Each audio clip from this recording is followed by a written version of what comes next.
Assalamualaikum warahmatullahi wabarakatuh. Hai teman-teman, di sini saya akan menjelaskan secara singkat mengenai apa sih itu konsep dasar sistem. Untuk penjelasan yang pertama yaitu mengenai apa itu sistem.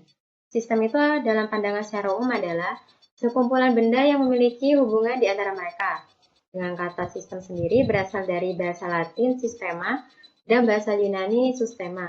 Adalah suatu kesatuan terdiri dari komponen-komponen atau elemen yang dihubungkan bersama untuk memudahkan aliran informasi, materi, ataupun energi. Kemudian ada penjelasan mengenai apa itu karakteristik sistem. Yang pertama yaitu komponen sistem. Sistem ini terdiri dari sejumlah komponen yang saling berinteraksi atau bekerja sama membentuk satu kesatuan, seperti komponen, elemen, bagian, subsistem, yaitu berupa alat, manusia, dan sebagainya. Yang kedua ada batas sistem. Batas sistem yaitu daerah yang membatasi antara satu sistem dengan sistem lainnya atau dengan lingkungan luarnya. Dengan adanya batas sistem ini, maka dapat membentuk suatu kesatuan. Karena dengan batas sistem ini, fungsi dan tugas dari subsistem yang satu dengan lainnya berbeda, tetapi tetap saling berinteraksi. Yang ketiga ada lingkungan luar sistem, yaitu lingkungan adalah apapun di luar batas sistem yang mempengaruhi operasi sistem, dan lingkungan ini dapat bersifat menguntungkan maupun merugikan. Yang keempat ada penghubung sistem. Penghubung sistem merupakan media penghubung antara satu subsistem dengan subsistem lainnya melalui interface, yaitu sumber daya mengalir dari satu sistem ke sistem lainnya dan output satu subsistem menjadi input bagi lainnya, dan satu subsistem berintegrasi dengan lainnya membentuk satu kesatuan. Kelima ada masukan sistem atau input. Masukan adalah energi yang dimasukkan ke dalam sistem, dan terdapat dua masukan, yaitu yang pertama, maintenance input atau energi yang dimasukkan agar sistem dapat beroperasi. Kedua ada signal input, yaitu energi yang diproses menjadi output. Keenam ada keluaran sistem atau output, yaitu merupakan hasil dari suatu proses yang merupakan tujuan dari keberadaan sistem. Nah, output-output ini dapat diklasifikasikan menjadi tiga macam. Yang pertama, output yang langsung diberikan ke konsumen untuk dikonsumsi atau untuk diproses lebih lanjut. Yang kedua, ada output suatu sistem yang dikonsumsi oleh subsistem yang lain dalam sistem yang sama dalam suatu siklus produksi selanjutnya. Ketiga, output yang merupakan bagian dari output secara keseluruhan yang dapat dikonsumsi oleh sistem yang lain atau oleh sistem yang bersangkutan, tetapi menjadi tidak berguna kalau dibuang ke lingkungan. Ketujuh ada pengolahan sistem. Pengolahan sistem ini merubah input melalui proses menjadi output atau transformasi. Juga memperhitungkan batas-batas sistem atau subsistem dan pengaruh dari lingkungan baik yang bersifat menguntungkan atau merugikan. Yang kedelapan ada sasaran sistem. Sistem ini pasti memiliki tujuan atau goals, ataupun sasaran seperti objek yang akan kita sasar. Nah, sasaran sistem ini menentukan input yang dibutuhkan dan output yang akan dihasilkan. Kemudian ada pula cara pandang sistem. Cara pandang sistem ini melihat operasi bisnis sebagai sistem-sistem yang melekat dalam suatu lingkungan yang lebih luas. Cara pandang ini bermanfaat untuk mencegah manajer tidak tersesat dalam kompleksitas struktur dan rincian pekerjaan. Menyadari perlunya memiliki tujuan-tujuan yang baik, menekankan pentingnya kerjasama semua bagian dalam organisasi, mengakui keterkaitan organisasi dengan lingkungannya, dan memberikan penilaian yang tinggi pada informasi umpan balik yang hanya dapat dicapai dengan cara sistem tertutup. Kemudian ada klasifikasi sistem. Nah, ada beberapa klasifikasi sistem. Yang pertama yaitu menurut pandang lingkungannya. Terdapat sistem terbuka maupun sistem tertutup. Sistem terbuka adalah sistem atau aktivitas di dalam sistem yang dipengaruhi oleh lingkungannya. Sedangkan sistem tertutup adalah sistem yang bila aktivitas di dalam sistem tersebut tidak terpengaruh oleh perubahan yang terjadi di lingkungannya. Jadi, kalau sistem terbuka itu dipengaruhi oleh lingkungannya, sedangkan sistem tertutup tidak dipengaruhi oleh lingkungannya. Kemudian ada klasifikasi sistem menurut asal pembuatannya. Terdapat dua, buatan manusia maupun buatan alam. Sistem buatan manusia yaitu sistem yang dirancang oleh manusia itu sendiri. Sedangkan sistem alam atau alamiah yaitu sistem yang terjadi melalui proses alam, seperti sistem matahari, sistem angkasa, dan sistem alam lainnya. Kemudian ada klasifikasi menurut keberadaannya, seperti sistem berjalan maupun sistem konsep. Nah, sistem berjalan ini merupakan sistem yang saat ini sedang digunakan atau saat ini sedang berjalan. Sedangkan sistem konsep atau sistem konseptual, yaitu sistem yang menjadi harapan atau masih di atas kertas, atau bisa disebut juga masih angan-angan, belum dijalankan atau digunakan. Kemudian ada klasifikasi menurut kesulitannya, yaitu ada sistem sulit atau kompleks dan sederhana.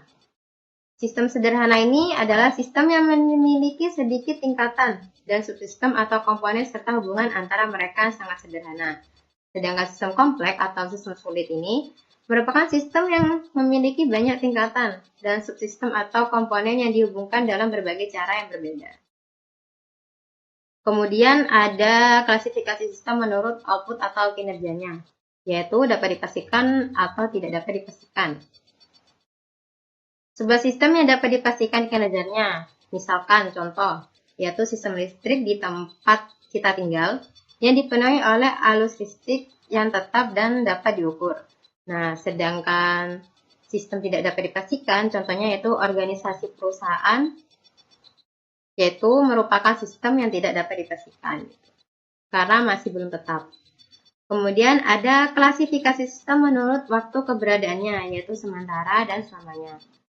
Suatu sistem mungkin digunakan untuk selamanya, mungkin juga digunakan untuk periode waktu tertentu. Itu disebut dengan sistem sementara. Sedangkan sistem selamanya, yaitu sistem digunakan selama-lamanya untuk waktu yang tidak ditentukan. Kemudian ada klasifikasi sistem menurut wujudnya. Terdapat dua juga, yaitu abstrak dan ada pula secara fisik.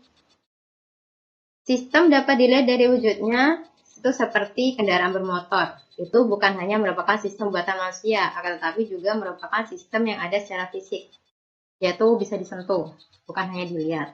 Nah, sedangkan sistem wujud secara abstrak, yaitu seperti organisasi perusahaan, juga seperti perguruan tinggi. Itu bukanlah merupakan organisasi yang dapat disentuh secara fisik, karena hanya bisa dilihat secara mata saja. Kemudian ada klasifikasi sistem menurut tingkatannya. Ada subsistem atau sistem, dan ada supersistem. Berdasarkan tingkatannya atau hierarki, sebuah sistem bisa merupakan komponen dari sistem yang lebih besar. Nah, sistem yang lebih kecil yang ada dalam sebuah sistem itu disebut subsistem. Jadi, subsistem itu adalah sistem yang lebih kecil dalam sebuah sistem. Nah, sedangkan supersistem sendiri yaitu sistem yang sangat besar dan sangat kompleks, itu disebut dengan supersistem. Kemudian terakhir ada klasifikasi menurut fleksibilitas, yaitu bisa beradaptasi maupun tidak bisa beradaptasi. Bisa beradaptasi sendiri yaitu bisa menyesuaikan diri terhadap perubahan lingkungan yang ada. Sedangkan tidak bisa beradaptasi yaitu tidak menyesuaikan diri terhadap perubahan lingkungan. Kemudian ada pendekatan sistem. Terdapat dua pendekatan dalam mendefinisikan sistem. Yang pertama yaitu pendekatan yang menekankan pada prosedur. Pendekatan prosedur mendefinisikan sistem sebagai suatu jaringan kerja dari prosedur-prosedur yang saling berhubungan, berkumpul bersama-sama untuk melakukan kegiatan atau menyelesaikan suatu sasaran tertentu. Yang kedua itu ada pendekatan yang menekankan pada elemen dan komponen sistem. Sistem merupakan sekumpulan elemen, alat, manusia, aturan, dan peraturan yang saling berhubungan satu sama lain yang membentuk kesatuan integral untuk mencapai tujuan bersama. Di sini, pendekatan sistem merupakan kerangka kerja umum dalam pengambilan keputusan yang berdasarkan kepada 4 pikiran utama. Yang pertama itu ada pendekatan sistem mengharuskan kita menentukan sistem tersebut dalam bentuk karakteristik. Yang kedua ada pendekatan sistem mengharuskan kita mempertimbangkan sistem secara keseluruhan. Yang ketiga, ada pendekatan sistem berasumsi bahwa selalu ada beberapa alternatif. Keempat, pendekatan sistem memerlukan penerapan metode ilmiah, yang tahap-tahapannya dapat diringkas sebagai berikut. Pertama, lakukan dahulu observasi terhadap situasi dan permasalahan yang ada. Kemudian, tentukan permasalahan yang dapat diidentifikasi. Selanjutnya, rumuskan rencana penelitian, seperti termasuk hipotesa. dan rumuskan hipotesa tersebut dan simpulkan. Kemudian dokumentasikan hasil penelitian yang kita teliti. Selanjutnya ada model dan pembuatan model atau modeling system.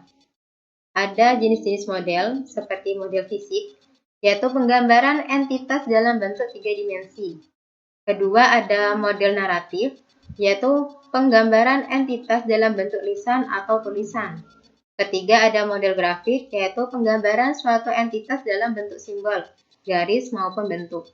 Dan yang keempat ada model matematika, yaitu penggambaran suatu entitas dalam bentuk persamaan atau formula matematika.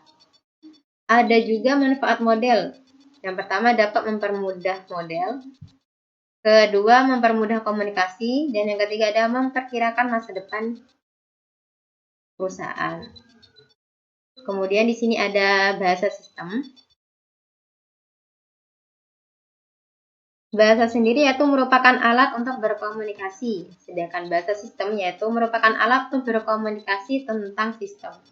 Jadi, kalau kita akan membuat suatu model, agar model tersebut bisa komunikatif, maka model tersebut harus disampaikan dengan menggunakan simbol-simbol, atau seperti bahasa dan aturannya, yang diterima secara umum. Kemudian ada pendekatan sistem dalam pemecahan masalah. Di sini, pendekatan sistem menurut McLeod itu terdiri dari 3. Yang pertama yaitu usaha persiapan. Nah, usaha persiapan ini seperti memandang perusahaan sebagai suatu sistem, yaitu manajer dalam menyelesaikan masalahnya harus mampu melihat perusahaan sebagai suatu sistem. Hal ini dapat dicapai dengan menggunakan model sistem umum perusahaan. Kemudian ada mengenal sistem lingkungan, yaitu hal ini adalah pemahaman hubungan perusahaan dengan lingkungannya. Kemudian ada mengidentifikasi subsistem-subsistem perusahaan, yaitu subsistem perusahaan yang paling mudah adalah area fungsional yang masing-masing merupakan suatu sistem sendiri. Nah, selanjutnya itu baru dapat dilihat tingkatan manajemen sebagai subsistem, artinya memiliki hubungan atasan, bawahan, dan dihubungkan dengan informasi maupun arus keputusan. Untuk pendekatan yang kedua ada definisi. Menurut McLeod yaitu bergerak dari tingkat sistem ke subsistem, yaitu mengidentifikasi tingkat sistem tempat penyebab persoalan berada. Artinya, sistem dapat berada pada tingkat sehingga manajer dapat menganalisis sistem menurut subsistem-subsistemnya. Kemudian ada menganalisis bagian-bagian sistem dalam suatu urutan tertentu. Saat manajer mempelajari tiap tingkat sistem, elemen-elemen sistem dapat dianalisis secara berurutan, seperti mengevaluasi standar, membandingkan output sistem dengan standar, mengevaluasi manajemen, mengevaluasi pemroses informasi, mengevaluasi input dan sumber daya input, mengevaluasi proses transformasi, dan yang terakhir yaitu dapat mengevaluasi sumber daya input. Dan untuk tahapan yang terakhir yaitu solusi.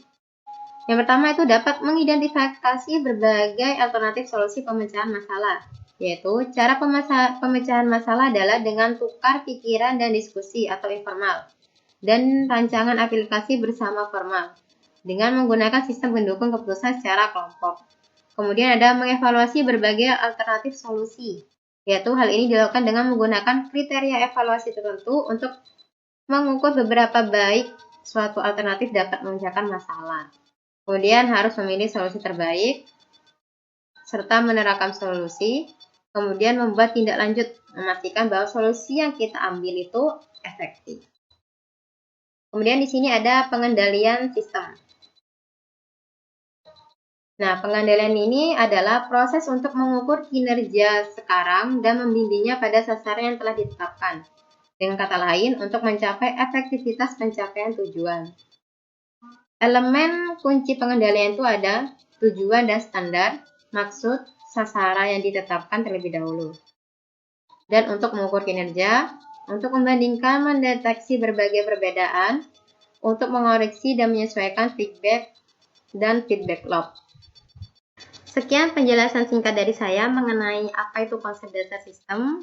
Kurang lebihnya mohon maaf. Terima kasih. Wassalamualaikum warahmatullahi wabarakatuh.